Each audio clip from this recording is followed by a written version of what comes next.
Apple's upcoming A20 Pro chip could be one of the biggest upgrades in years. According to reliable reports, it may become Apple's first chip built on an advanced 2nm process. That means more power, better efficiency, and improved battery life. Leaks also suggest around 15% faster performance and up to 30% better power efficiency compared with previous Pro chips. The A20 Pro is also expected to deliver a stronger neural engine, making Apple Intelligence features faster and more capable. If the rumors are accurate, this chip will likely power the iPhone 18 Pro, iPhone 18 Pro Max, and possibly Apple's first foldable iPhone. Remember, Apple hasn't officially confirmed these details yet, so they're still based on reports and leaks.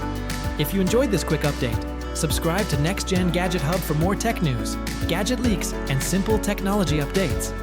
Thanks for watching.